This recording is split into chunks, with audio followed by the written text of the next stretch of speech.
What is going on, guys? This is Ash, and the day is finally here. So, I just wanted to do a really awesome DC podcast, and today I have a very special guest. This is Joey. Joey, welcome. G'day everyone. So, Joey, to start off, we're going to do a bit of an intro into our history of heroes. So, please tell everyone about your favorite hero and essentially how you got into DC Comics. Right, fantastic. Well, I first got into DC through the Young Justice cartoon way back in 2013, I think it was. So, a little while ago now, and the Nightwing that they had in there inspired me to go and pick up a few comics. And through that I found Aquaman, who's pretty much my favourite DC hero.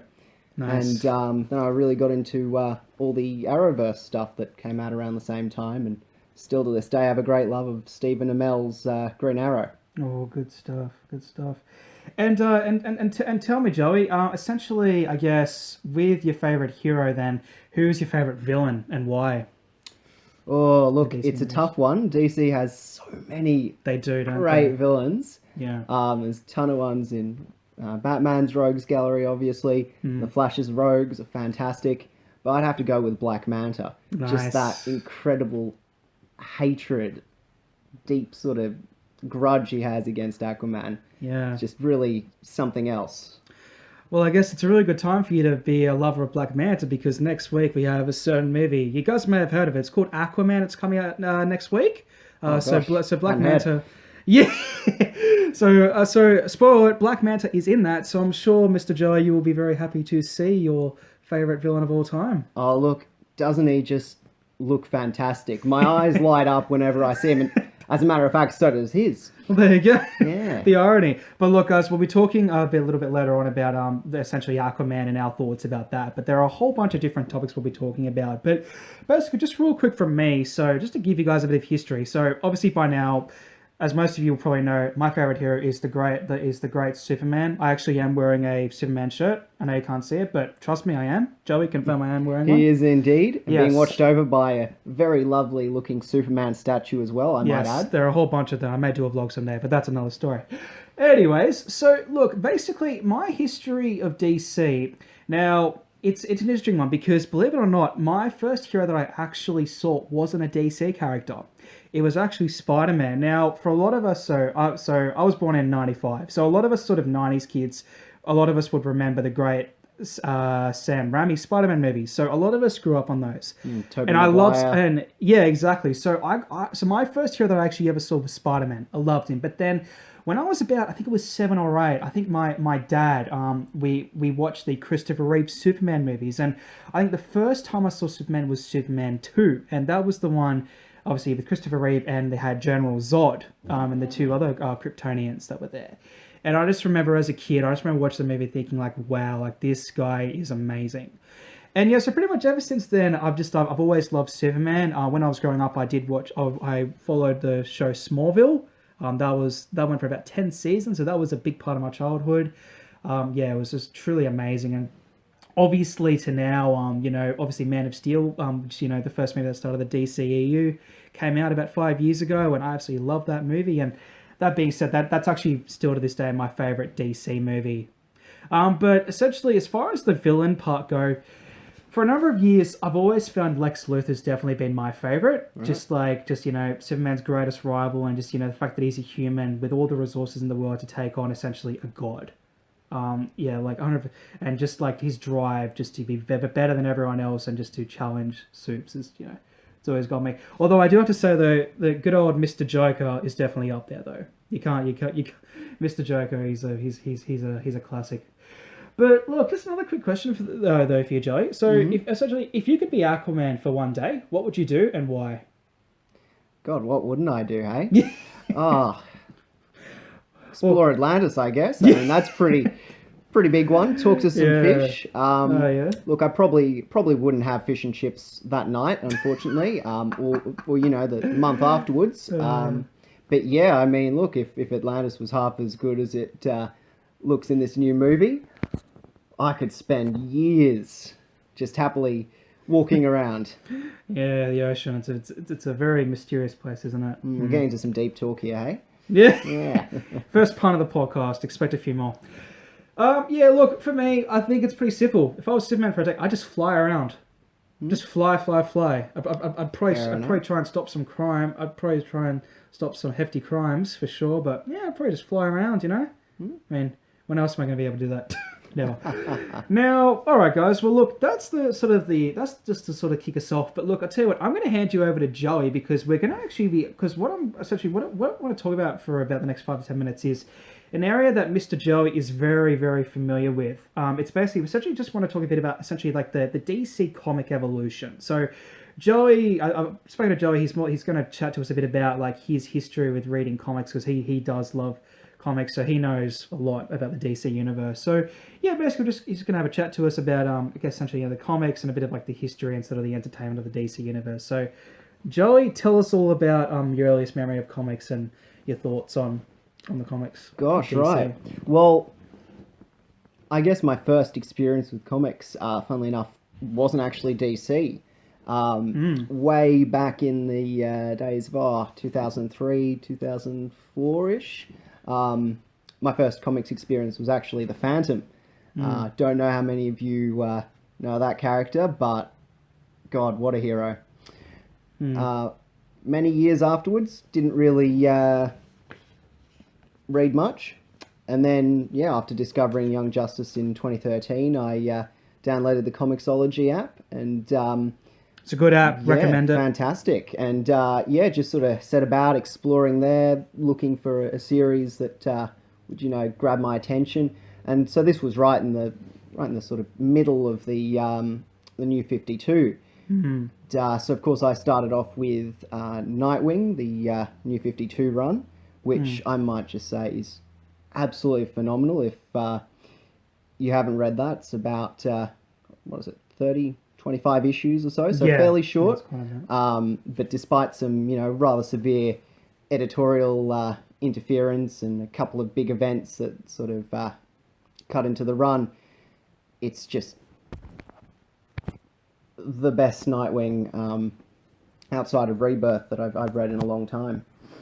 Good stuff. And so obviously after that I kind of went back and had a look at things like Smallville and all the classic Superman movies, of course, and rewatched the iconic Dark Knight trilogy. Ah, yes. Yeah, can't really have a podcast without mentioning that. Oh, 100%. And then the Arrowverse shows. So I was really into Arrow. I actually was turned onto it by my aunt, who had no idea it was a DC show, and at the time I didn't either.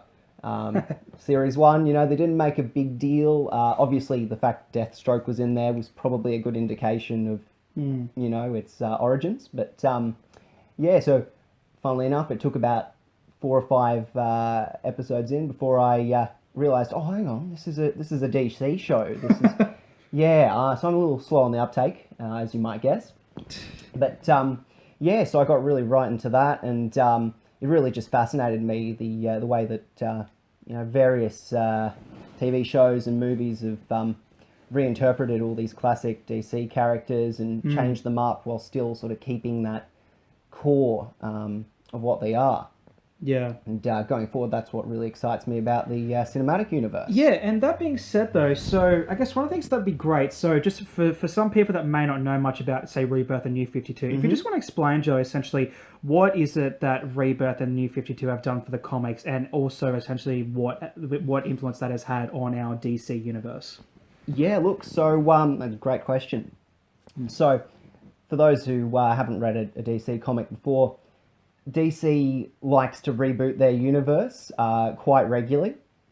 And back in 2011, they had a big event called Flashpoint, which basically reset everything, turned the heroes back to younger, less experienced versions of themselves, got rid of most of the continuity, at least at first, that had been built up over the last couple of decades.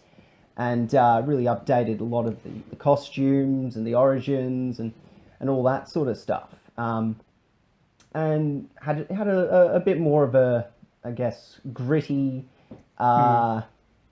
realistic tone to a lot of the titles. Yeah. And there was also, quite interestingly, a greater focus on the mystical side of things. So your John Constantine, Justice League Dark, all that, which probably came out of the fact that the event was designed to basically merge DC's Vertigo imprint, which sort of the more adult stuff, their Wildstorm universe, and the main DC line together. And so look, I think that was definitely the biggest thing coming out of the New 52. The I guess sort of fresh-faced heroes, updated origins, and the focus in areas that maybe weren't really as prominent before, such as getting rid of Superman's underpants on the outside of his costume. Yeah, which I might note they've now brought back, for better or worse. I'm on the fence about it. Yeah, look, it's interesting. Probably not my most objected to part of the new Superman run, but yeah. Look, it rebirth essentially after what was it, about five years, so 2016. Yeah, 2016. When New 52 was really sort of running out of a lot of steam, and a lot of the sort of complaints people had about the characters were really coming out loud and clear. DC basically took a look at what they'd done over the past 5 years, and what the readers were sort of, looking for more and really responding to. Yeah. And basically tried to give us the best of both worlds. So the New 52 timeline and characters and all that, but bringing those classic elements and that sense of family and hope and inspiration and fun that a lot of people felt was very much missing from the DC universe in recent times. And you really see that with the choice of having them face off against the Watchmen, which is a plot threat that's still very much bubbling away in Doomsday Clock at the moment. It's sort of the way that they've basically, given us this properly dark and gritty Watchmen universe, and contrasted it with this DC landscape that, while it can be a bit dark at times, ultimately has a great sense of friendship and family and cooperation and all that sort of stuff between the heroes, which is a really cool sort of comparison. Yeah, and so look, as part of Rebirth, I think the most exciting thing for a lot of people was what they did with your favourite character, Superman. Indeed. In that they killed off the New 52 Superman, and in a complete twist, brought back the original classic Superman. So the one that was up there until DC rebooted and all that in 2011. They brought him back into the current continuity with a family, and it was just a really interesting way to look at the character and to inject that sense of legacy into things that otherwise was missing. Yeah. Cool. Awesome. Well, look, I guess essentially the key takeaway from this, essentially what you said, I guess, mate, is really the New 52 and Rebirth have, I guess, in a way, sort of modernized the comics for today's audience. Hey, with their changes to the character, bringing back some elements of the classic traditional, but essentially tailoring it to a modern audience for comic readers. Giving it a way to move forward. Indeed, exactly. Yeah. All right, then. Well, look, guys, we're going to get into a topic that I guess both Marvel and DC fans always love to go to war about. But essentially, the big topic we'll be talking about is, I guess, it's one that for us DC fans, it's not something we probably like to talk about, but we need to do it. And it's essentially why DC hasn't performed at the box office the way that obviously we know Marvel has. Now, just to get out of the way, Joey and I, we are obviously much more DC fans than Marvel, but by no means does that mean we don't like Marvel. As a matter of fact, we absolutely love Marvel. We like this year alone. It's marvelous. Exactly. See, second part of there. We've already had Avengers: Infinity War this year, which is fantastic. Oh, yeah. To this day, it's still talked about. We still love to talk about it. It's because it's been around 10 years of Marvel movies. A whole culmination. And we've got obviously Avengers Endgame. Spoiler alert. That's the title. Get onto it. for next year. But yeah, so I guess, Joey, I'll ask you this question first. Mm-hmm. What is it that you think that has been, I guess, DC has essentially done wrong with trying to perform at the level that Marvel has at the box office in its time? So basically, we know that Marvel has been around for about 10 years, but since the first Iron Man in 2008, Man of Steel in 2013 started the DC universe. Yeah. So from Iron Man to now, that those box office records versus DC's, from Man of Steel to what we know now as Justice League from last year, and we have Aquaman coming out. What is it that you think that DC is essentially where they've gone wrong when it comes to the box office against Marvel? What do you think? Look, I think there's two slightly separate elements at play here. One of them is a real failure to excite the wider audience outside of the really hardcore DC fans and all that. And the other thing is trying too hard to fit into that Marvel mold. So obviously, if you've somehow been living under a rock and missed the last 10 years, Marvel's got a shared cinematic universe. They built it up with Iron Man, all the different solo movies, your Avengers movie generally at the end of a run of movies. Yeah. Splitting it all up into phases and all that. And look, that's a fantastic way to do things. It's worked for Marvel. I can understand that when DC looked at Man of Steel and BVS and went, well, we want to kind of reverse engineer this. I can understand the appeal. And look, it's a brave effort to basically create a universe in Batman vs Superman, and then lead into a set of solo movies from there. It's a tricky thing to do, but I also think it's the wrong thing to do. Whether they'd stuck to that original plan or done the Marvel route of solos and then a big Justice League movie at the end. What I really feel they should have done is done distinct, relatively enclosed Elseworlds. Yeah. You think about DC's past successes in the modern era, of course. You've got your Dark Knight trilogy and self-contained, really great classic movies with a really distinct tone.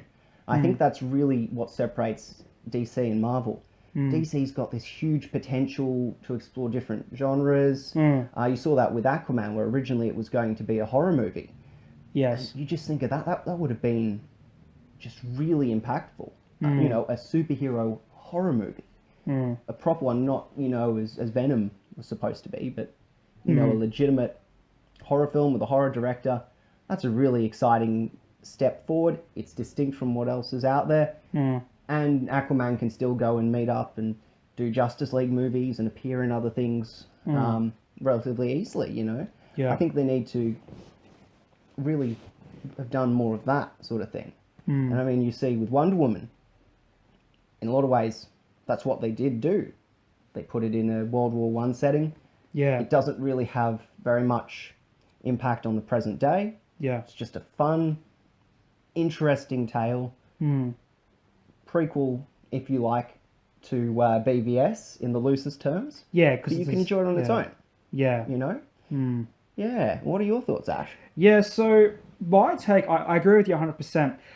For a while now, I've essentially looked at the DC sort of Marvel situation, and it boils down to one sort of concept, and it's essentially direction, or rather the lack of it.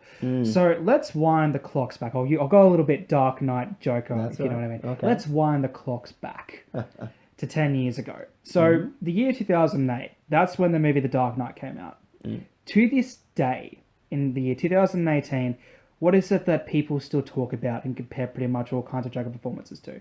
Heath Ledger's performance. That movie is quoted to the day. It is still talked about. I believe from memory, I think in terms of how The Dark Knight actually did at the box office, I think it just fell short of about 1 billion. So I know it did quite well. Absolutely. I know like the Dark Knight Rises did, I think, a little bit better in 2012, but I guess that's because, like it's the final movie in the trilogy. But essentially, so last week I actually watched Man of Steel, Batman v Superman, and Suicide Squad, right? And basically, one of the things I was able to really sort of be reminded of is the tone. Now, obviously, for those of you that have obviously like seen Man of Steel and Batman v Superman, you guys will know exactly what I'm talking about in terms of like the tone of the movie. It's a lot darker. Now, we know part of why The Dark Knight did so well as a movie is because of the tone, because for the character Batman, he's a dark, nitty-gritty character. So that sort of theme works. Batman 66 aside. Exactly. But now, that doesn't necessarily bother me much for Man of Steel because, to me, Man of Steel is probably still my favorite, DC movie of all time. Probably will remain that way. Who knows what the future holds. But I can see, like, for other viewers, that may be a slight issue. So, but in terms of direction, though, I'll just bring it back to direction. It feels like Man of Steel and BVS and Suicide Squad just feel almost different than Wonder Woman and Justice League, especially as far as the tone. One of the biggest things that I'm happy to say that Marvel has done better over DC is from the beginning they have had, it's like you know where they're going with this. And one of the things that I know, you and I have spoken about, Joey, is that even for us, like the hardcore DC fans, if we ourselves are trying to figure out what the heck DC are doing and where they're going, how on earth can we expect a casual viewer to really know what they're doing? Exactly. So it's, I guess, but that being said, though, to DC's credit, I found since Wonder Woman and Justice League, and I think especially with Aquaman starting, we are starting to get a better feel of where they're going with the DC universe. Basically, what I mean by that is, we've got the story of Wonder Woman with her place in this world, and we've obviously got Justice League, with the League coming back together to fight the threats, and obviously we've got Aquaman, which will further develop the character, sort of beyond Justice League. So I think they obviously still have work to do, and we'll obviously talk about that a bit more at the end when we talk about essentially like DC going forward and, the future movies coming out. But again, I think the biggest problem with our beloved DCEU is the lack of direction. It hasn't helped. No, but you never know. Yeah. Well, I mean, going back to the original timeline they had on upcoming movies post Justice League, and the whole idea of having a movie for each of the members of the League. Yeah. I mean, that sounds great and all. I can understand why you do that, but I mean, really, a Cyborg movie, like Green Lanterns, without actually, having seen anything from either character, there's nothing there to really excite fans unless, you're very much a fan of those characters. And I think that was another, big mistake they made. They really didn't, think through combination movies, have a Batman and Green Lantern movie, that sort of thing. I think there's a few characters in the mix that they could have explored in team-up movies rather than in solos, and I think that would have created a lot more interest. If you see Batman and Green Lantern, that's immediately a lot more intriguing than, we're going to get a Cyborg movie, or 100%. There's one thing that I have to say, Joe, and I'm sure anyone could agree with me. As far as the music goes, it's no contest. DC music actually destroys Marvel. So if you guys were to look up, say, the Man of Steel and Batman v Superman soundtrack, the legendary Hans Zimmer is behind them, and he's also obviously done the music for the Dark Knight movies. So the DC music absolutely destroys Marvel. That is 110% confirmed for me. It's just so epic, and it is cinematic. It fits the tone of whatever movie it's in, really. Essentially, this is essentially what I have to say. Like at the end of the day, when it comes to DC v Marvel, I love Marvel and I love DC. I think for me though, DC just is that one extra level. That has that one extra sort of level of investment and that history. Especially like that investment, that connection you feel to that character, and just the history you have with them. So, Absolutely. Well, look, I tell you what, we're gonna chat about a certain movie that you guys may have heard of that's coming out actually next week, and it's the great Aquaman, which I know you are quite excited to see, Mr. Joe. But I do understand you've had your bit of skepticism as far as the comic accuracy goes and all that stuff. But so basically, Joe, I guess we'll ask you a few different questions about Aquaman. But I guess first of all, don't flood me with too many at once. I will try not to, but we'll see how deep we get. So basically, Joe, I guess first things first, just two simple questions. First of all, what are you most looking forward to about Aquaman? And the second is, what sort of things are you a bit skeptical about the film? So Right. start off with what you're most looking forward to about this film. Well, actually, funnily enough, the thing I'm most looking forward to is actually also one of my biggest concerns, I guess. Sure. And that's Jason Momoa's Aquaman. Sure. I'm really genuinely excited because I do feel very firmly that he's going to be, for Aquaman, what Christopher Reeve was for Superman. He's really going to define this character going forward, not just in terms of cinematic portrayals and the animated stuff, but in terms of the comics as well, and not just in the visual look, in his attitude and the kind of personality he brings to the character. Yeah. Because at least my experience with Aquaman has always been fantastic stories, fantastic universe, but he doesn't, as an individual, really have that much of a personality. I suspect I'm probably going to get skewered by other Aquaman fans for that, but that's just something I kind of feel, at least recently. And yeah, Jason Momoa, he's bringing this really flamboyant and excitable sort of attitude to the character, and also a great deal of inexperience and reluctance to lead, which traditionally isn't really an Aquaman thing. He's all about responsibility and shouldering the burdens of it and the balance between two worlds. So that's going to be really interesting. Sure. I mean, obviously, having seen him in Justice League already, I can't see him doing a bad job. But yeah, it does. There's always that potential for things to go wrong. I mean, if you're a diehard Marvel fan or a real critic of the DCEU, I suspect you'd be suspecting around now that they'll find some way to screw it up. But yeah, and look, the other concern I have is really just one of bloat in terms of the story and all the characters involved. We've got Ocean Master, we've got the Trench, we've got Black Matter, of course, and it just sort of feels like too much at once to me. I can understand from a world building perspective. You want to get as many of these things out there as possible, all the different villains and supporting cast members and all that, so you can really build a universe going forward, especially as, Aquaman's kind of your only hero for, the ocean and Atlantis. Yeah. So there's not a great deal of other opportunities to explore that side of things. Sure.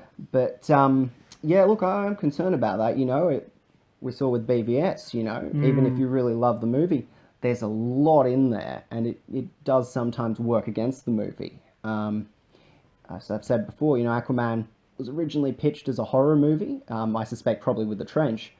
You just think that would be absolutely incredible, very distinct.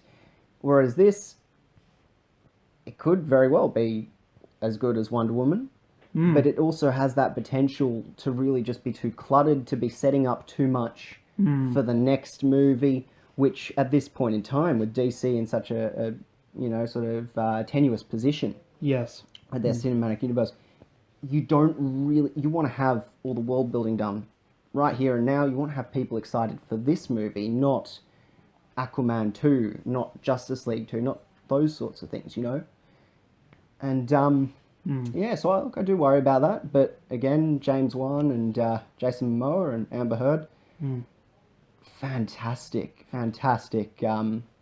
people to be helming a movie like this.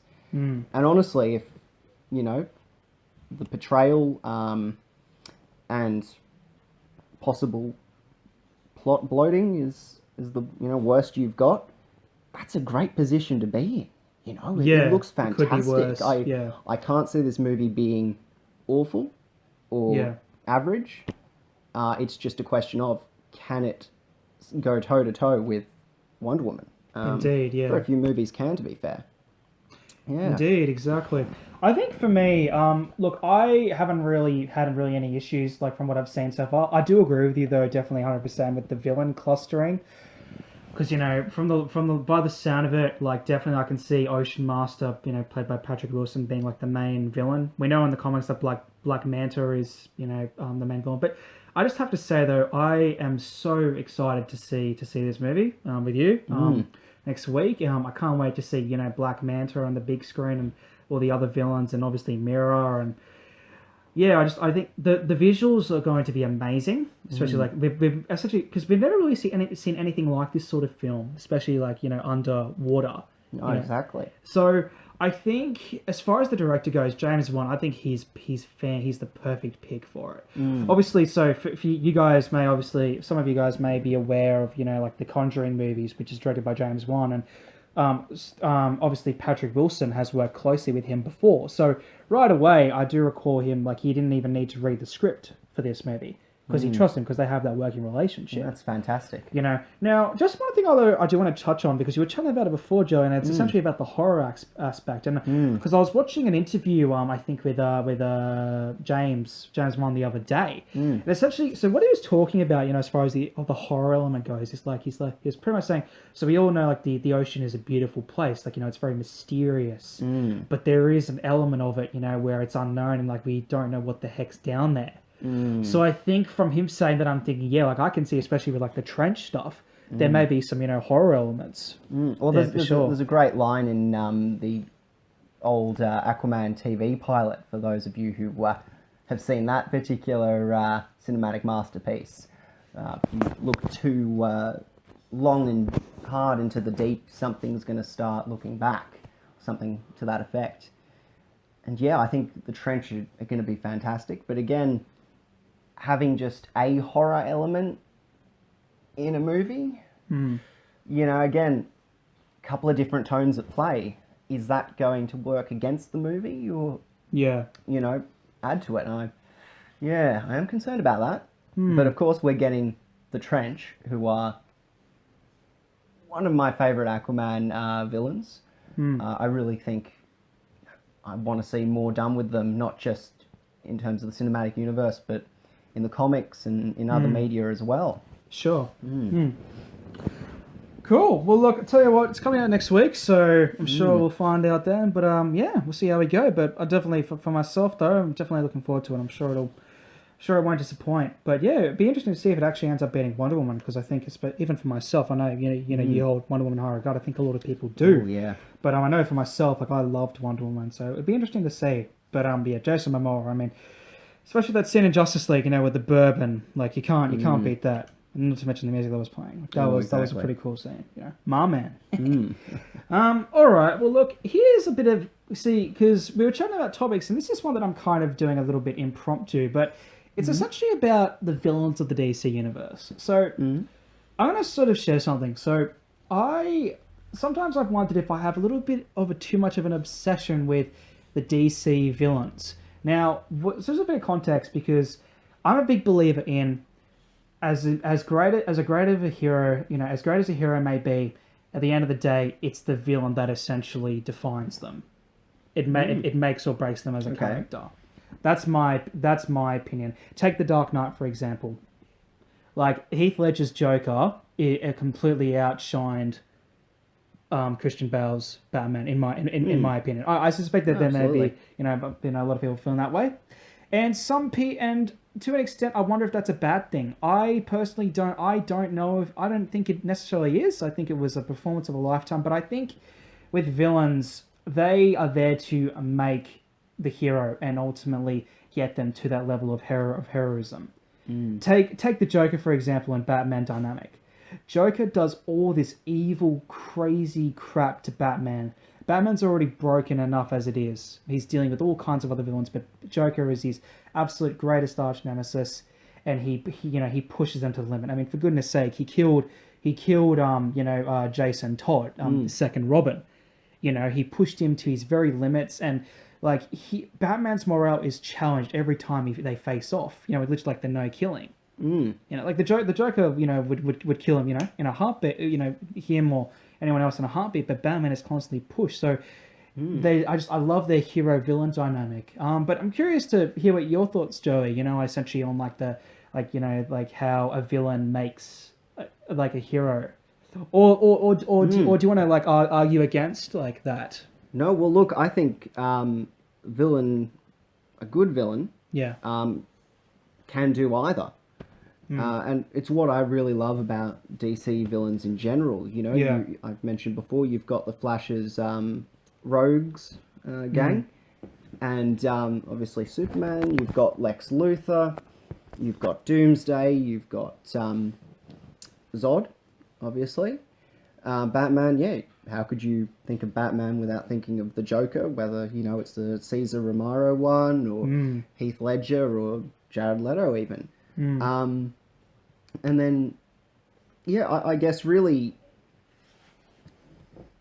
the most important thing to me is that they have a sense of shared history.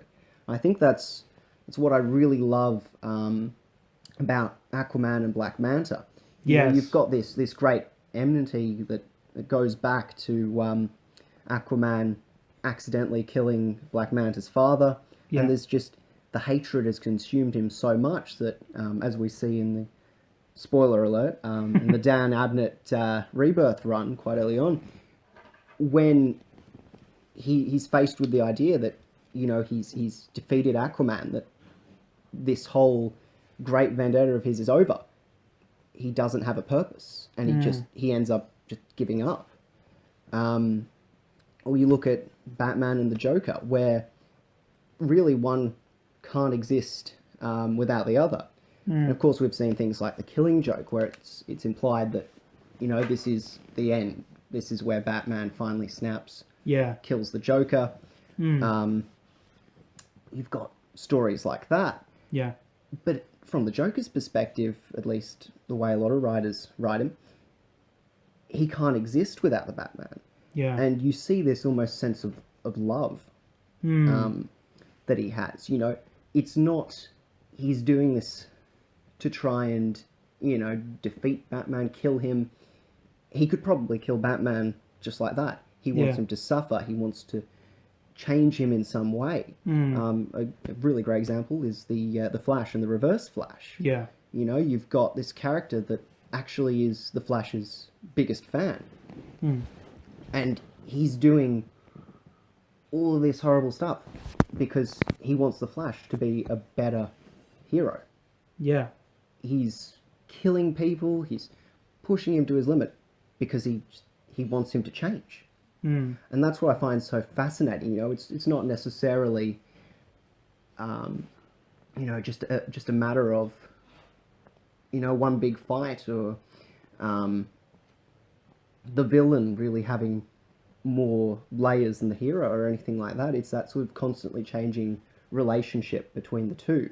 And I mean, you know, Superman's got this reputation for being very, you know, straight edge and boring almost. But there's so many ways in which he plays off with his different heroes. You've got Doomsday, obviously, who's just a force of nature. And so you've really got this, you know, the fight there is essentially against an act of God. You know, he's dealing with something not to, you know, stop it, but to save people. You know, the whole death of Superman thing. Doomsday just carves up everyone in his path. And Superman's just trying to save civilians, trying to protect the world around him. You know, you really get that brought home in that sort of clash. Whereas, you know, with people like Lex Luthor, it becomes a bit more philosophical, I guess. You know, obviously in BVS, you've got the whole angels and demons thing, and you know, questioning whether Superman really is a force for good, you know, and whether we're, you know, too reliant on superheroes, you know, to do things for us, and how much more we could actually be if they weren't around.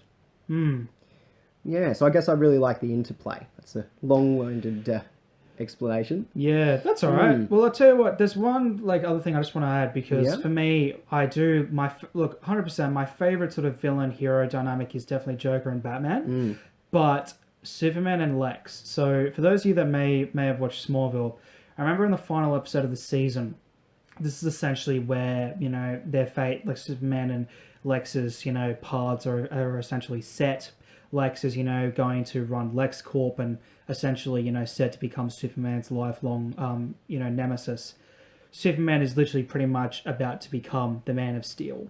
You know, with his suit, he's about to save, you know, the world from, spoiler alert, apocalypse, which the story was done pretty poorly, but that's... Yeah, but you know, TV budget, you know, fair yeah, what can you do, right? Well, hopefully the future of DC will fix that, but we'll talk about that at the end of it. But essentially, Lex, he says this quote, and to this day, it's still like, you know, gives me goosebumps. Essentially, so, Lex says to, Superman essentially says to Lex, you know, when Lex is saying, you know, oh, we have a destiny together, Clark, only on different sides, and then Superman says to him, I'll always be there to stop you, always. And then Lex, played by the late, great Michael Rosenbaum, he's like, oh, I'm counting on it. It's just the dialogue there, just, you know, this businessman with, you know, with all the power, with all the, you know, the resources in the world, yet he is held back by his hatred of Superman. You know, they're just essentially, he's set. And I think in many ways, I have a lot of respect for Lex. He, as sinister as he is, he's a mere human, literally going against essentially a god with all the power in the world. Exactly. You know? So, yeah, I just want to, you know, but to finish up on that, I agree 100%. The hero, the villain is what, I guess, essentially makes or breaks the hero.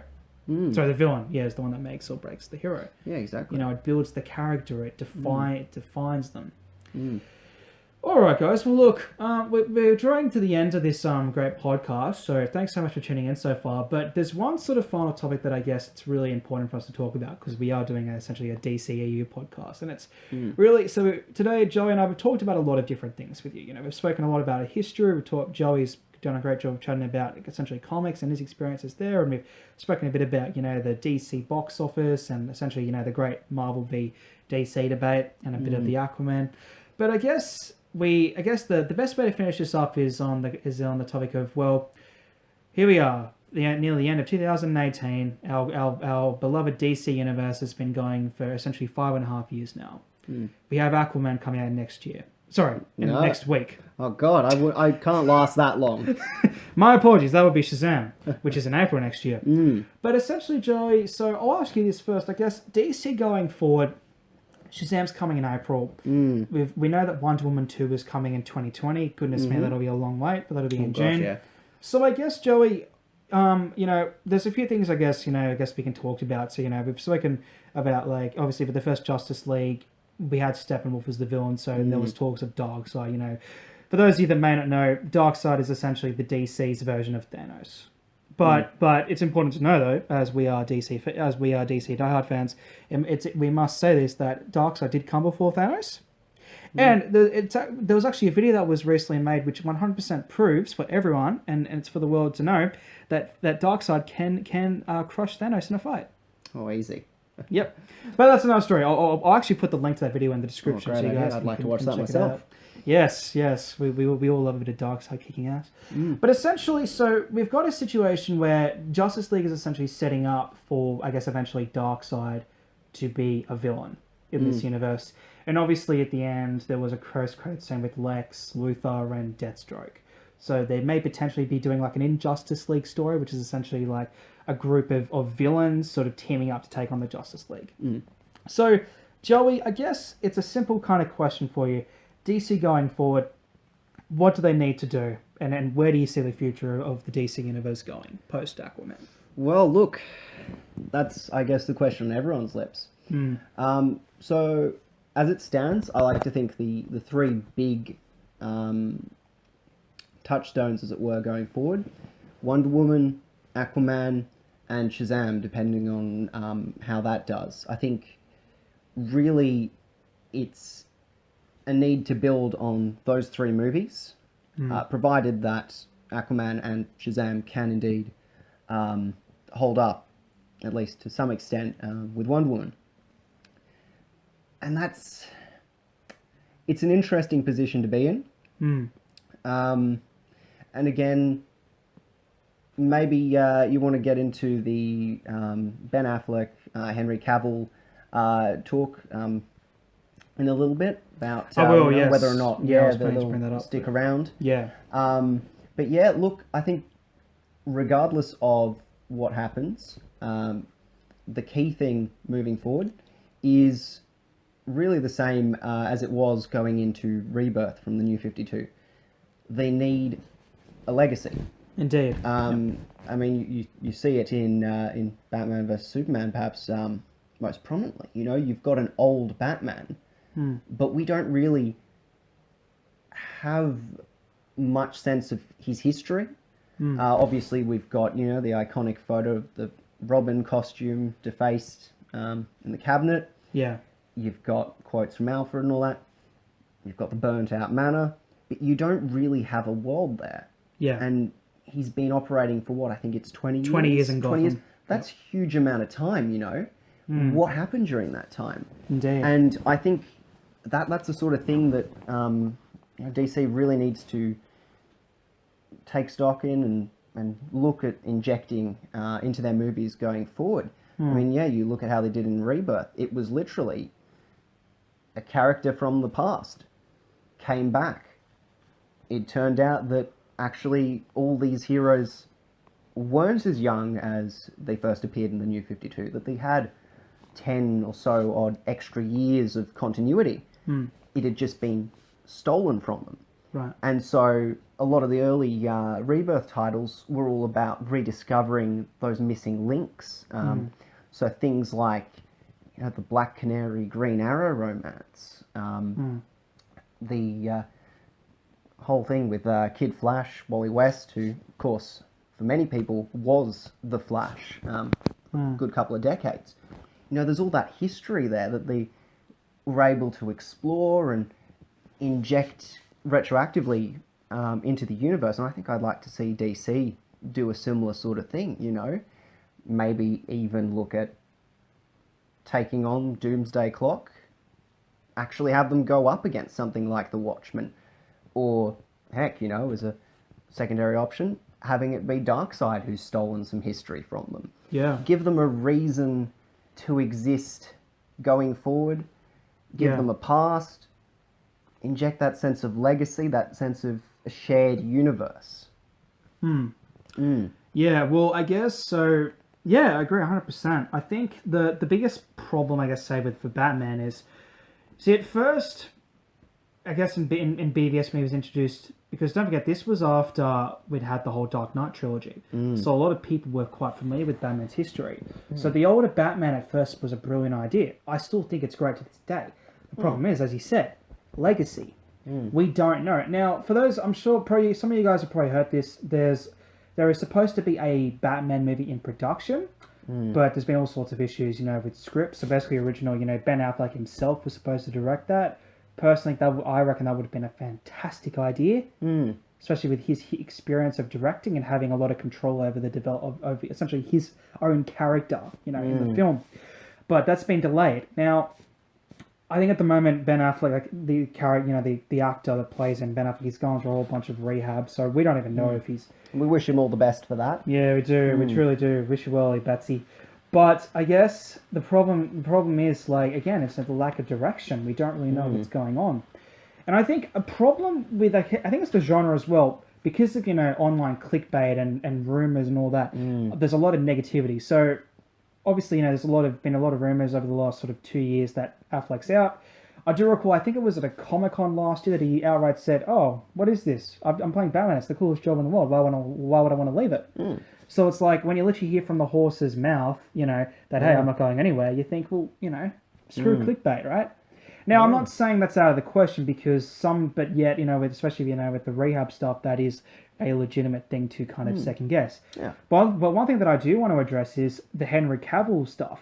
So, so post Justice League, there's been a whole bunch of like heavy talks. It's even been on like Australian media, which has really infuriated me. You know, like, because I'd expect it from like sort of an online geeky sort of source, but from mainstream media jumping on it, I'm thinking, are you kidding me? So basically, guys, Henry Cavill, he's doing what's the Netflix show, Joey? It's The Witcher. The Witcher, which will be a big hit. And literally for months, like, they've been saying, oh, he's out. Literally, I think it was about 2-3 months ago, Henry Cavill himself posted on his Instagram him looking down, holding a Superman figure with this hilarious music.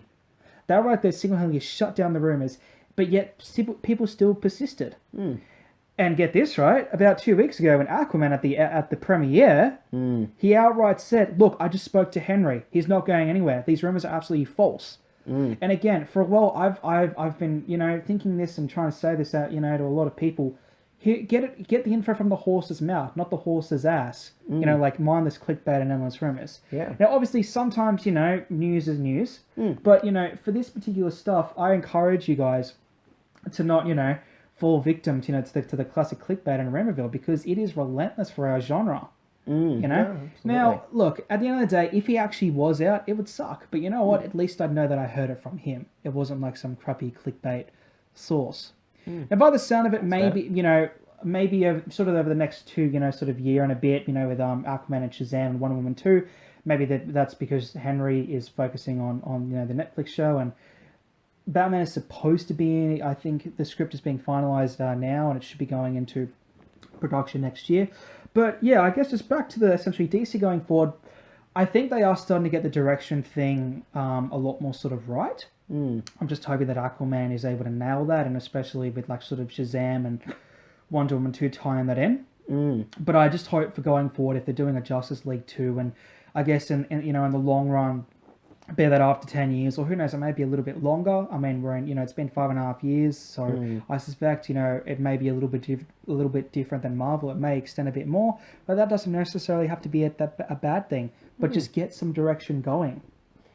Oh, exactly. Keep it going. I think that's actually probably not helping the whole situation with Cavill and Affleck. Exactly. At the moment, It just fuels it. We don't, the longer that they go without solo movies or any sort of big proper role outside of a cameo in movies coming forward, the more doubt there is. They might love the characters they're playing and all that, but at the end of the day, if the studios aren't acting with the best interests these actors in mind, if they choose that maybe they want to focus on other heroes more and not really focus so hard on Batman and Superman. I don't necessarily see there'll be a choice on their part whether or not they get to keep their job. But look, I really hope both do. I'm a huge fan of both. I do obviously, like a fair few fans, have issues with Cavill's Superman, but I think he's amazing. I will not hear otherwise. What we saw in Justice League has definitely filled me with hope. He's definitely got the chops. I just think it's the material surrounding it, and again that difficulty with locking down a direction and a proper consistent style that's really affected him. Yeah. But yeah, look, it's going to be interesting. I'm looking forward to seeing what they do from here. But it would be nice to have a few more teasers out there to, a bit earlier on in the year, even if it's just a couple of images from the set or, something like that. You take what the Arrowverse is doing at the moment. Yeah. And they've just come out of a huge annual crossover, and they're already teasing next year's one, which looks enormous and is exciting. We just know the title. We know it's going to focus on Crisis on Infinite Earths. Sorry again, everyone, spoilers. But immediately, we don't see any sort of pictures of the characters in that because it hasn't been filmed yet. We've just seen the title. That's exciting stuff. How are they going to portray that with the Arrowverse? Yeah. It gets fans thinking, and that, I think, the DCEU itself needs to really encourage a lot more. Indeed. At the end of the day, Joey and I and my dear fellow DC community, we just want our beloved DC Extended Universe to excel, and we are very hopeful and excited for the future. But look, guys, that's all we have time for today. It's been a fantastic podcast. Joey, I want to thank you very much for coming on. Anytime, my friend. It's been great chatting with you about the DC Universe, and I look forward to doing it with you again. But look, guys, thanks again so much for watching, and we will see you guys again very soon.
What is going on, guys? My name is Ash, and we are back again, and I have another special guest here with myself today, and his name is Mr. Daniel. So, Daniel, welcome. Hey, thanks for having me on. You are welcome.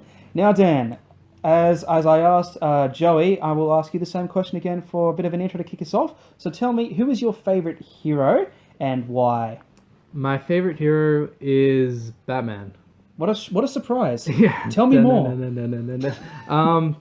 Well, I think all the typical sort of things. The fact that he's human, yet he's able to compete with these higher beings, these true superheroes, Sure. is what makes him more of a superhero. We're watching some clips of BVS, and when he sort of says, you're not brave, men are brave. That's a big sum up of why I like Batman as a character. Sure. He shows true bravery because he doesn't have the powers. Also, his struggle to not fall onto that dark side, like to not to basically not kill. Like he's fighting that, his whole, while he's being Batman, he has so much pent up anger. Yeah. For those that may not know, and I sincerely doubt this will be the case, but look, for the sake of it, let's just talk about it. How did Batman essentially become Batman? Tell me about what happened in that alleyway in Gotham City when he was a young boy. It's a good question. Well, basically his world gets turned upside down. His parents get killed right in front of him. Shot to death. Yeah. And he was helpless. He was powerless. And that basically consumes him. He basically has PTSD from that day onwards. Yeah. Just that absolute fear that consumes him. Hence why he has to then, instead of internalizing that fear, he externalizes it by becoming Batman. That's basically his therapy, which is interesting. He's not doing it. He's doing it as a coping mechanism because he can't live with himself for what happened, even though he was just a kid. Yeah, it isn't interesting because when we see him as Bruce Wayne, that's not really who he is, though, is it? Exactly. It's kind of a facade. Who he really is Batman, a broken, brutalized guy. Because he has to be. Exactly. Yeah, it's like a facade as a disguise. Well, with all our favorite heroes, surely we have a favorite villain. So may I ask you, tell me about your favorite villain? Of course. Well, the best hero needs a great villain to go off of, and Indeed. Without a doubt, Joker's the best villain, possibly even 100%. the best comic book character of all time. I can agree with that. And he's just so much more complicated than just being insane or whatever. Especially my favorite movie, The Dark Knight, which we will talk about. Heath Ledger's Joker in that specifically. It's just there's so much depth within that character. Yeah. For what makes him like this, and what is he trying to prove? Exactly. And that being said, we'll get to the Dark Knight very soon because Dan knows his Batsy boy very well. So we'll talk about a whole bunch of different things there. But I asked this question to Joseph, but I'll ask it for you. So Dan, tell us, if you were Batman for a whole day, what would you do for that whole day? Probably be chasing Catwoman. Yeah, a bit of not that. not a bad choice. Yeah. Doing a few burnouts in the Batmobile. Oh yeah, which Batmobile though? Ooh, Tumble's a bit too bulky for me. Honestly, you know what? I said Batmobile, but probably the Batpod. The Batpod from the Dark Knight. On that, yeah. Interesting. Nice. All right, then we'll look. So we'll get into the first part because obviously a big part of what I want to chat about with you, Dan, is your favorite character. So the Dark Knight, essentially, because for you, I guess the Dark Knight was really what solidified Batman as your favorite hero of all time, wasn't it? Without a doubt. Yeah. And that came out 10 years ago. And I was saying this earlier with Joey, but it's amazing, isn't it? That movie to this day is still talked about. It's quoted. It's without a doubt. Compared to all pretty much it's compared to a lot of comic book movies. Yeah. So I guess for you, Dan, when you first saw it, what was it about the Dark Knight as a movie that just changed everything for you? Well, so tell us about it. Before Dark Knight, as you mentioned in your last podcast, Sam Raimi's Spider-Man was the superhero movie that I grew up with, and he was my favorite superhero. Yeah. And I loved Marvel movies for their color. I always thought Marvel does colorful characters really well. It's humor. It's Yeah. all those interesting characteristics. But what I liked about The Dark Knight and what I then liked about DC is not so much its color, but its shades. Sure. Its depth of the characters, and nothing showed that more than The Dark Knight. It's a true introspective look on personality, basically. And you have this trio, this triangle of different personalities, and then seeing which one will prevail. It's basically just a fight of personality, and it's truly fascinating, and it's more than a comic book movie, which then inspired other comic book movies to be like, wait, we could be more than this. We can actually be unique. Tell me something, Daniel. What is your favorite quote from The Dark Knight that you still quote to me from time to time, and you're scared that I'll tell others about it, which I am now? So tell me, what's your favorite quote of all time? He can't stand the sight of me. No. Oh god. Probably Why So Serious. And there's actually quite a few. Like, I think that one's obviously a commonly said one, and I like that because he's sort of showing the interesting thing about Heath Ledger's Joker is that he sees order as a mask that everyone wears to hide their insanity. Sure. He just sees it as something that people are sort of playing. It's playing a character of order. Yeah. So, sort of the Why So Serious is like, why are you trying to hide the funny side of life, which is the twisted side of life? Indeed. Yeah. But probably my other favorite line is pretty much sums up the whole movie. Pretty much all it takes is one push. Exactly. Yeah. Madness is true. Madness, as you know, is like gravity. All it takes is a little push. Yeah, it's true. That's the scary part about it. Yeah.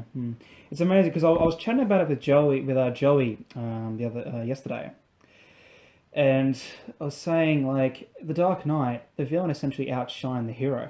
Yeah. And was that necessarily a bad thing?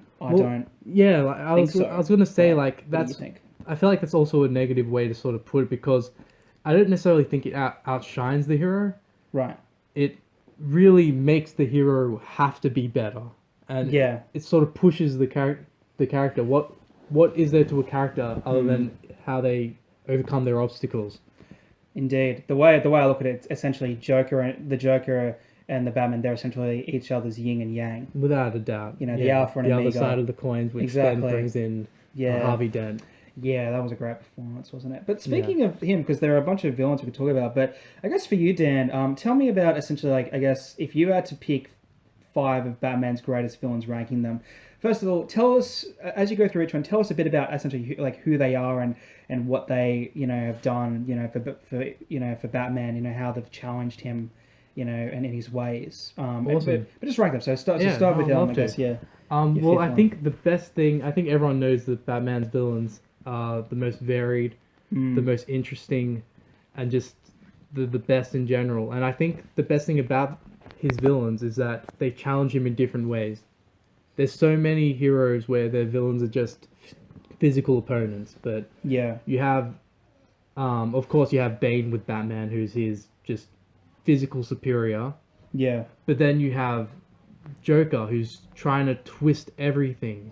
He's just trying to show the dark side of everything and showing that everything has a shadow to it. Yeah. Including Batman. Yeah. And just the corruption and the opposite of order is chaos. So that's why he's his main villain. Then you have Riddler, who, challenges the great detective with his intellect. Yes. It works perfectly. Then you have Harvey Dent, who's not only a villain, but someone you're trying to save. Yeah, because so you're not only trying to oppose, right? Exactly. The biggest enemy when it comes to Harvey Dent is himself, but just hurting himself. He's also Harvey Dent's biggest victim. Yeah. And how about one more? Is there any other particular one that you could probably say would be in like a top 5 list?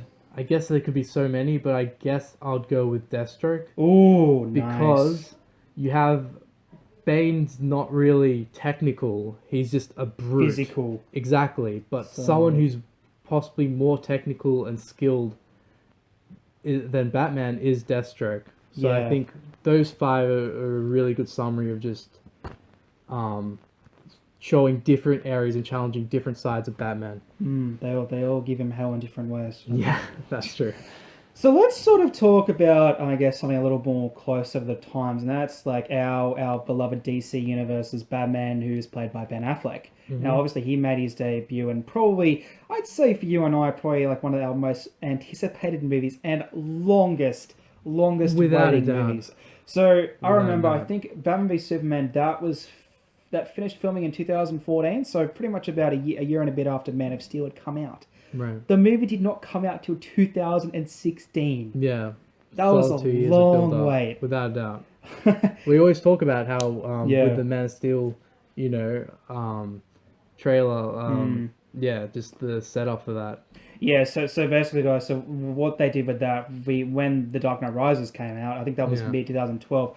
When we went to see it, I saw this amazing trailer with the Lord of the Rings theme. I think it was the Bridge of Casadam or something. That's right. And just I was like, "There's no way, no way." What an unbelievable reveal. Yeah, it was truly amazing. But to actually when we found out that Ben Affleck, because Zack Snyder was casting like a much older, darker, grittier, more world weary. I think his words, on mine, sort of Batman.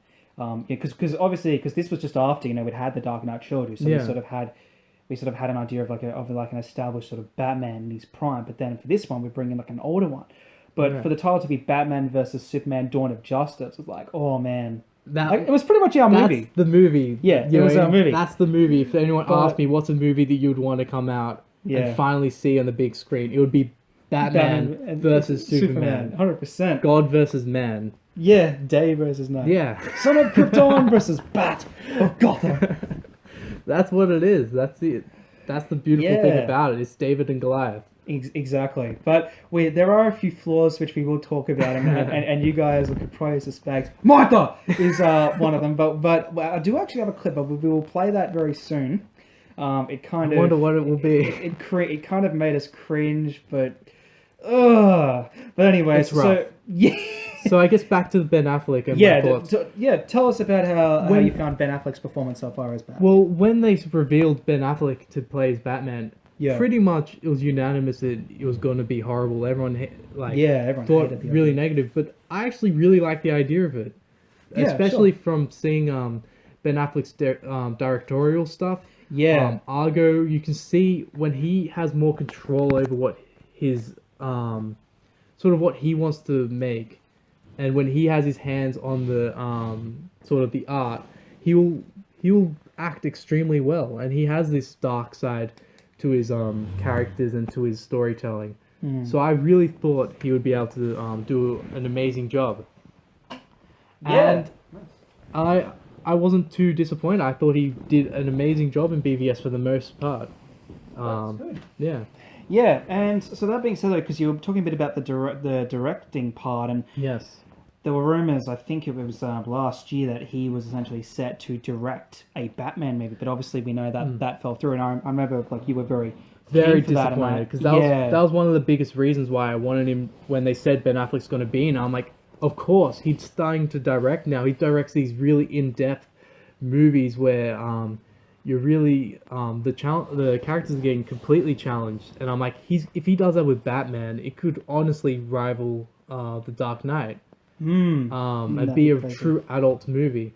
But unfortunately, it doesn't seem like it's going in that direction. Yeah. So from where it stands now, and we'll talk about this a bit more about when it comes to essentially like the future of DC and where.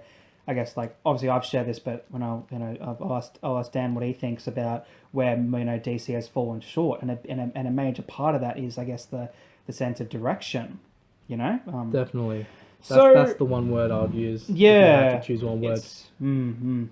All right then. Well, look, guys, I'm going to play for you a clip. It is from the movie that we loved very much. Until this scene happened, it made our lives very difficult for the moment. Yeah. But I will play. I'm just going to play you guys a clip in the background. I'm looking forward to this. I don't know if I am. Have a listen. You were never a god. You were never even a man.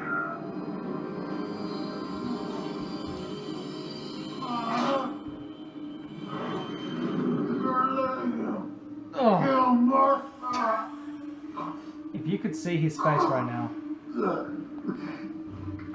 What's that mean? Speaking of PTSD. Why did you say that name? Why? Why did you say that name? Him! Save! He can't even look at the screen.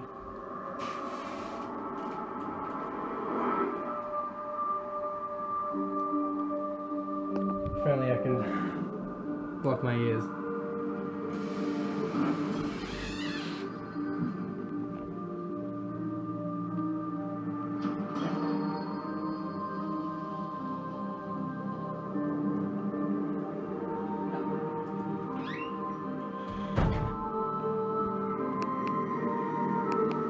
Oh, here's the best part. Martha. Here Here we go. Why did you say that name? Even Superman's cringe. Why did you say that name? Where'd she come from? Why did you say that name? It's his mother's name. It's his mother's name. Oh, DC. Yeah, DC. there's a lot of problems with that. So, in the movie Infinity War, there's a really great scene where they're looking for Gamora, and there's this hilarious dialogue when they're like, "Where is Gamora?" And Tony Stark's like, "Oh, do you want better? Who's Gamora?" And then Drax says, "Oh, do you want better? Why is Gamora? I have a new one. Why is Martha?" All right, that's good. That's good. That's a good question, honestly. But so I'm gonna say this, and I want you to answer this. Why is Martha? Well, let me because even when we were first watching this movie, on IMAX, the first scene is when Bruce's parents get killed, and there was something that stood out to me just watching this movie for the first time. When they get shot down, what does Thomas Wayne say when he's about to die? Other than like with the with Batman Begins, how he talks to Bruce, he just looks straight to Martha, just ignoring Bruce, and just goes Martha. And straight away that didn't sit right with me. I'm like, that's an interesting choice. But I sort of forgot about it until this scene, and I saw why they did it, and it's just such a shoehorned in, really forced way of doing it, and it was just horrible. Like, instead of talking to Bruce, trying to comfort this young boy who's literally watching his parents die, he's just ignoring him, just going Martha. And that was just to be like, oh, Superman and Batman, their mother has the same name. So we'll become best friends and we'll stop killing each other. This whole movie, he's trying to kill Superman. He sees him as this monster. And just by saying one name, it changes everything. Yeah. Why is Joker, oh, my mom's Martha?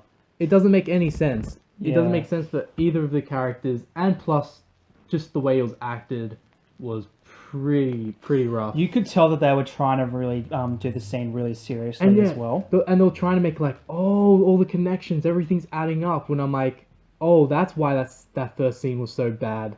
When being like Martha instead of actually talking to your son, trying to comfort him. Yeah. Yeah, not great. And another thing is, the one thing people talk crap about Christian Bale is when he goes, where's the trigger? All that stuff. Where is she? And you would think that Ben Affleck would not do that, yet he does the exact same thing with, why'd you say that name? It's like, that's the one thing people said was bad about Christian Bale's thing, and you chuck that in as well. Good for you. Good on you. Well done. Great job. Bravo, DCEU. No, but look, other than that, we can admit, when a movie has its flaws, and there still are some, but it's one of those things, we probably don't have too much time to talk about it really today anyway, but I still overall, I did enjoy the movie, but I think the biggest thing was that I guess where it fell short was there was just too many stories jammed in to it. So obviously, so we had like the classic comic of, of The Dark Knight Returns, where Batman versus Superman in a fight. In this movie, they're fighting for different reasons because, well, Lex Luthor has kidnapped Superman's mother, whose name is Martha, and throughout the start, and this is something that I'll say I really loved about it, the opening of Batman v Superman shows in Man of Steel when Superman is fighting Zod and the evil Kryptonians, It shows like how he was in Metropolis, and it really humanizes the destruction. Beautiful. So we see that Batman views Superman as a legitimate threat to the planet. So they really did that well. But there were too many things jammed in. So you got the fight component, but then when that's done, we have Doomsday, which looks like a big fat troll from the Lord of the Rings. So bad, honestly, so bad. The Batman Returns, like the Dark Knight Returns, that's one of the biggest storylines. You could easily make a whole movie based on that. And making Superman fight just to save Martha ruins the whole idea of them having conflicting personalities and then sort of fighting on different ideals, which is the most interesting part about Batman and Superman fighting, and it's just changed to, fight because your mother's captured. Horribly done. Yeah. All right then. Well, I think it's time for us both to move on from Martha, and I think the viewers would appreciate it. Let me heal. So we're going to talk about. So Joey and I were talking about this yesterday. So obviously, I painted the picture. Marvel. The Marvel Cinematic Universe has been going for 10 years. It all started with Marvel with Iron Man 10 years ago, and here we are nearly at the end of 2018, and this year we've had the Great Infinity War, which was amazing. Absolute masterpiece, and we cannot wait for next year as well. But we are very excited for DC, don't get me wrong, and we'll talk about the future of DC after this. But, so Dan, Joey, a big thing of that Joseph and I were talking about was, I guess, the lack of direction in terms of why DC hasn't performed at the box office, but... Yeah. We got the situation where Man of Steel started in mid-2013, so we've had our beloved DCEU going for about 5.5 years. Right. So we've had Man of Steel, BVS, Suicide Squad, Wonder Woman, and Justice League. Now, in your opinion, what is it? Why do you think that DC hasn't performed at the box office level as Marvel, if not exceeded it? Well, one, it always hurts if you're starting after, because then everything is in comparison to that. You're not as original. It's not as surprising to have more than one superhero in a movie after the Avengers. Yeah. But like you said, direction's the big thing. But I guess if you want to look into more things, too reactionary, not enough of one vision. Yes. It seemed like they've put most of the vision towards Zack Snyder, who's just a director, when with the Marvel Cinematic Universe, it's Kevin Feige who's the main overseer. You don't leave it just to the directors, because they're only just going to suit their one movie. Which is sort of what people say is bad about with what Rian Johnson did with Star Wars, but that's a completely different matter. But just the fact that you need someone who has the vision, other than just giving it to the directors for their movies, because then you're going to find conflicting tones. And just them rushing to play catch-up. Like, trying to fit so much. It should have just been called Batman v Superman, not Dawn of Justice, trying to fit in the Justice League. It's clustering it in. Yeah, just let the movies breathe and let it be natural. And it's just very unnatural what they're doing. And it comes across. Indeed. Something you may find interesting, I'm keen to know your thoughts on this, but one of the things I was saying with Joey is, when I watched Man of Steel and BVS and Suicide Squad last week to, say, Wonder Woman and Justice League, which we're actually going to be watching today, can't wait for that. They feel very different tone-wise because they're Zack, Man of Steel, and BVS, very dark and gritty. And I'll touch on it very briefly because I don't want to go on about it too long. But the dark sort of tone theme worked well for the Batman movies. Yes. But for that being, say, pushed in with Man of Steel, I still didn't have an issue with it. I still loved it. No, I thought it was well done. I think constantly trying to have that dark tone for all these other different characters, like, going for, especially like, say, Superman, who's supposed to be a symbol of hope, and Wonder Woman for love and peace, and Aquaman for water and lack of whaling, and Cyborg for pro-tech support. I don't know. For Google. Yeah, he's for Google. But so what do you think? Because I get, because the Man of Steel, BVS and Suicide Squad kind of in their own tone, but then from Wonder Woman to Justice League, we're seeing the tone starting to change, and I think we can sort of see that from what we've seen so far in the Aquaman trailers. Yeah, well, I don't necessarily think, and I think that's why I thought they reacted badly to us, because it's not necessarily that they're trying to make it serious or dark tones. You can do that well with characters, but it's how they did it. It's more the other mistakes they did which made the big problems in BVS and possibly even Man of Steel. Yeah. But I do agree there are some characters which are inherently not dark and more charismatic, like the Flash, like Superman who's hopeful, even like Wonder Woman. But but that's sort of what I don't like in terms of how they went to Justice League. They had a great soundtrack which fit with their tone, but now them trying to fit in like Danny Elfman's theme and even John Williams' theme, I feel like it's them being too reactionary, being like, oh, we need to brighten it up with those themes, but it just comes across really clashing. Like, I just don't really like that. Yeah. Like, it's more keeping to a tone and doing it right. You can make a movie with any tone and you can make it work. Yeah. All right. Well, look. Probably one of the things we want to conclude with is about I asked Joey this and I shared some thoughts on it. But for you, Dan, what is it? What are your hopes and your thoughts for our beloved DCEU going forward? First of all, I'd love to know your thoughts about what you're keen to see with Aquaman, which we'll be seeing next week. So what are you thinking there? I wasn't really looking forward to Aquaman when I heard it was going to be released, but through seeing the trailers, through seeing I think Jason Momoa is a great choice for it. Seeming like it's really going to be a sort of upturn for DC movies. It seems like they're finally starting to get a vision behind them. They're really starting to not worry so much about what others are thinking and just worrying about just making a good movie. And from what I've heard, it's a good movie. So I'm actually looking forward to it, and as long as they pace themselves with going forward, direction, finding a tone, finding where they want to take this, other than just going movie by movie, and I think they'll actually start turning around and let's hope that's also the case with Shazam. And apparently they're doing it's not part of the DCEU, but I'm really keen for it. They're doing actually a Joker movie next year. Which see, that's really one of the movies I'm most looking forward to, because it seems like it's going to be an interesting take.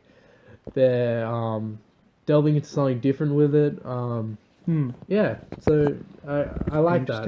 Interesting to see. And obviously we have Wonder Woman 2 coming out in it's set in 1984 in the 80s or something. Yeah, looking forward to that too. Yeah, but I guess the last sort of topic, because we know that in terms of DC going forward, we know that there was supposed to be like footage of him in Justice League, because obviously the villain in Justice League is Steppenwolf, but sort of the big bad evil Darkseid, we haven't seen him yet. Yeah, really want to see him. I'm looking at him right now. I'm looking at him right now. Yeah, but that's because he's a quarter scale statue. He looks amazing. Big, scary statue. Indeed, but he's beautiful. So that's another big thing. Like we don't even know like what's going to happen there. We really hope that eventually in the long run that they will bring him in. I'm pretty sure they would bring him in, but who knows? More important than bringing him in, doing it right, because I'm not satisfied with how they did Doomsday. I would have preferred if they didn't do Doomsday and saved him up, other than doing him as some weird fat Shrek dude. Yeah, I guess at the end of the day, what it really boils down to is direction, and I guess the key takeaway from what all three of us, Joey, Daniel, and myself, is that we want our beloved DCEU to excel with more sense of direction, because we know that our DC movies can do accomplish wonders, as Jor-El would say from Man of Steel. Yeah, it's not what you do, it's how you do it. Indeed. So, yeah. Yeah. All right, guys. Well, look, I think that's pretty much it. So, look, thanks again so much. This was a lot of fun. Yeah. Thank you very much for being my guest, Dan. Anytime. Be sure to have you on again soon. I'm sure we could talk about half of the problems of the DC universe. All right, I'm out. All right, guys. Thanks so much for tuning in, and we'll see you guys again soon.